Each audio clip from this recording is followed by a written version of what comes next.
Welcome to Sports Pulse Live. We have a very, very special guest. He was an incredible football player, but he's bringing us some tequila, so I'm even more excited.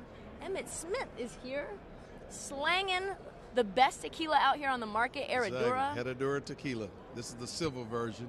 There's Ultra, there's Selección Suprema, and I'm starting.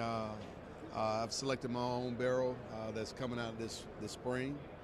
It's a double barrel reposado coming out in spring in Texas, and looking forward to it. It's a barrel that I selected last fall. So, what was that process like? Oh, it was awesome. I had like almost 18 glasses of tequila, different types of barrels, 3 barrels really, and went through tasting all of them and eliminating them and getting down to drilling down to the last 2 and got stuck between the last 2. Like, I'm not sure which one.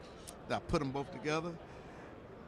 Got it. This is it. This is it. That's an incredible story. Yeah, that's the way. How long did that go? Like, was that multiple hours? Were you No, not too many. And did they get gold over there and we got silver?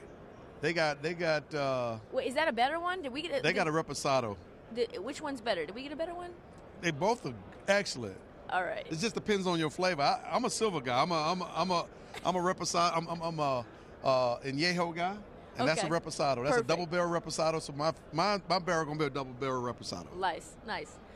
You know who needs a drink? Who? Jason Garrett. Huh? No, he's good. I mean, he's good. He's good. He doesn't need a drink. He had some fun last week down in Orlando at the Pro Bowl. But I mean, there's a lot of big news coming out of Big D. Yeah, just because it's new doesn't mean that it's the end. I mean, he understands what he has to deal with, and so understanding what you have to deal with says, okay. Fine. I know what the future may hold, but I know what I need to do right now, and I know how I need to start preparing my team and getting with my offensive coordinators and folks like that, and quarterback coaches to make sure that everything is on the right page. So organizing yourself right now is the right time to do it. Spend the offseason training, doing some work to get the guys together and figure out the offensive style that you're going to have, and then working together, because Jason has been a coordinator himself. Yeah. So he understands. You know what I love about you is that you give us always honesty, because you're not tied to any one place, right? No. So you give us an unbiased thought process. So I know you're really close with Jerry, and we've seen a lot of news that's been conflicting, right?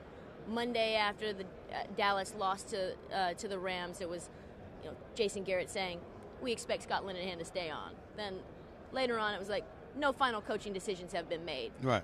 Wednesday, Scott Linehan has been fired. Okay. Then it's like, Jerry says, we're going to extend Jason Garrett. Now it's no extension's going to be given. So, in your opinion, who's making the final say? What's going on? Obviously, Jerry has the final say because he has to cut the check. But at the end of the day, Jason understands what's at stake. I mean, as a head coach, even with Linehan leaving, and Kellen now been named as the offensive coordinator, the question becomes around the philosophy of the offensive unit. We have some of the pieces in place. If they think that Dak Prescott can come out here and throw the ball 55 times all over the football field and be successful under the Linehan's offense, they're sadly mistaken. You have the best running back that has led the league in rushing this year twice in 3 years. Utilize him. Give him an opportunity to be your guy. Set that foundation of that offense the way it needs to be set, and build everything else around it. To me, that's the smartest move any coach can do. Take advantage of the players that you currently have and bring in some other pieces to expand the offense itself. Do you feel like Steven is sort of trying to maybe massage Jerry by saying, listen, let's not give Jason Garrett an extension just quite yet? No, I think the Cowboys are leaving their options open, and that's a wise thing to do. Because if you do an extension, now you're setting yourself up for buyouts and all these kind of things if you have to release the guy. But if he's performing, then he earned the right to get a new contract, and with the new contract may have other stipulations that give you the ability to make opportune changes if necessary. And so I think the Cowboys put themselves in a nice position to where Jason understands what's at stake. They understand what they're doing, and they're leaving themselves options to move forward. So 10-win team, winning the division, won a playoff game. What now does 2019 need to be like in order for the Cowboys organization to be comfortable with Jason Garrett getting an extension? Well, personally, I think the team needs to, number one, lean on Zeke a little bit more, establish the running game on a consistent basis, develop the philosophy around the running game, because I honestly believe that teams are built inside out, D-line, O-line, and running game, which also opens up your play action, your bootleg, and your ability to go down the field. I think they also need to spend some time this offseason working with Dak on completing those passes down the field on a lot more consistent basis to Amari, Gallup, and others. If that happens, your whole offensive playbook is wide open and you can do whatever you want to do. The transitional phase of it is going to be Kellen having the ability to get the heartbeat of the offensive unit. And if you commit to something. Do you think he can do that? If you commit to something, you can do that. That's the key piece. That's the key. You got to be committed to it.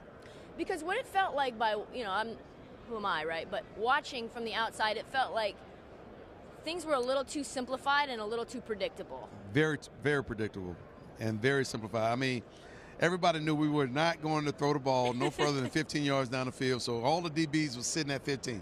Right. And there wasn't a ton of movement in the backfield, the way that you see the Rams move, the way that you see the Chiefs move, crossing routes and misdirection. You don't have to have all that. You can have some of that, but you don't have to have all of that. Right. I mean, the Rams do a lot. I mean, they come in tight with 3 or 4 wide receivers, and they have a back in the backfield. They move a guy here, then they move another guy there, but yet they still run the same plays. It's all smoke and mirrors. And they're going to run a bootleg. They're going to run a fake-looking bootleg. They're going to run a fake-looking reverse, and they're going to still run the ball and everything else. And then they're going to throw the ball a little bit outside in the corners and the flats and maybe get one down the field here and there. So, but the question, though, is, okay, that was a qualitative assessment in terms of how Jason Garrett gets an extension.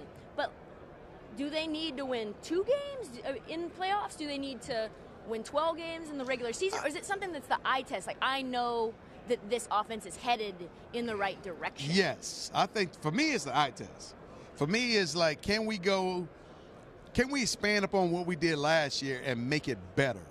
If Dak makes a couple connections down the field, our offense is completely different. I've seen throws where guys, you're like, wow, he missed a wide open guy, overthrew a guy here and there. He has the ability, he throws a beautiful ball. The connection itself has to take place. And to me, that's what they should be working on this offseason is that down the field 30, 40 yards, and also Dak reading defensive coverages and getting better at that to eliminate the side of the field. So finally, who's getting the money first? You got guys on 1-year deals. You got Dak on a 1-year deal. Zeke ostensibly 1-year deal. You've got, you got Amari Cooper. Who do you pay first? I say you pay Zeke. I say you pay the guy that led the league in rushing 2 of the last 3 years. He's earned it. He's on his rookie contract, and he's established that he's the guy. He's your franchise running back. You start there. And if Dak is still up in the air, you wait on that. If Coop is the guy that you want to come back, you have to go there too. So is Dak the last guy you pay? Perhaps. But that's not the way the NFL is made. The NFL is going to play their quarterback first, whether or not he's the guy or not. Well, I think that's a good way to end it. Emmitt Smith here on behalf of Herradura, our favorite tequila brand. Thank you so much for watching Sports Pulse, your heartbeat to what's trending in sports.